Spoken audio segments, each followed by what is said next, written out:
افحسبتم انما خلقناکم عبثا وانکم الینا لا ترجعون، کیا تم نے یہ سمجھا تھا کہ ہم نے تمہیں بیکار پیدا کیا تھا، بے مقصد پیدا کیا تھا، اور یہ کہ تم ہماری طرف لوٹائے نہیں جاؤ گے؟ یعنی یہ کہ در حقیقت اگر آخرت کا تصور موجود نہ ہو تو تخلیق انسانی کا مقصد کو سمجھ میں نہیں آتا۔ عام حیوانات کی طرح انسان ہوتا تو بات ٹھیک تھی، لیکن انسان عام حیوان نہیں ہے، اس میں خاص طور پر جو نیکی اور بدی کا امتیاز ودیت کیا گیا ہے، اس کے اندر جو ایک مورل سینس ہے، اخلاقی حس ہے، کچھ چیزوں کو یہ برا سمجھتا ہے، کچھ چیزوں کو اچھا سمجھتا ہے، اور یہ یونیورسل ہے، یہ کسی ایک قوم یا ایک علاقے کے لوگوں کی بات نہیں ہے، یہ مورل ویلیوز جو ہے یہ پرماننٹ ہے، یونیورسل ہے، گلوبل ہے۔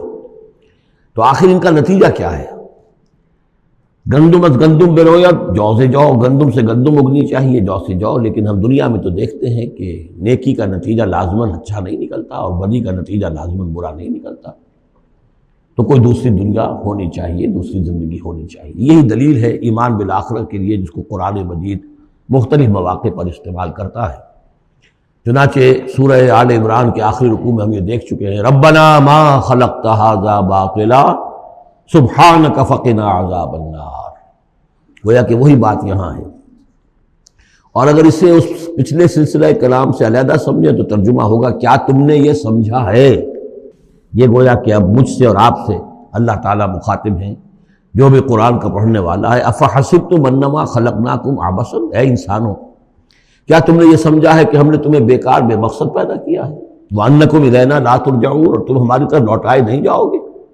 فتعالی اللہ الملک الحق، تو بہت بلند و بالا ہے بادشاہ جو سچا بادشاہ ہے، الملک ہے۔ ظاہر بات ہے کہ کوئی بادشاہ دنیا میں ایسا نہیں ہو سکتا کہ جو اپنے غداروں کو سزا نہ دے، وفاداروں کو خلعتیں نہ دے، جاگیریں نہ دے، انعامات نہ دے۔ دنیا کا نظام چل نہیں سکتا جزا و سزا کے بغیر۔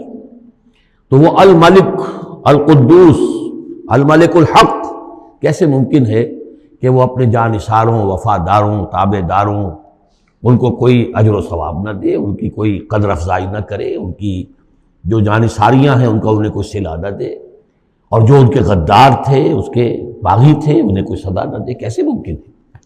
وہ تو بادشاہ ہے، بہت بلند و بالا، اور بادشاہ برحق ہے۔ لا الہ الا ہو، اس کے سوا کوئی معبود نہیں۔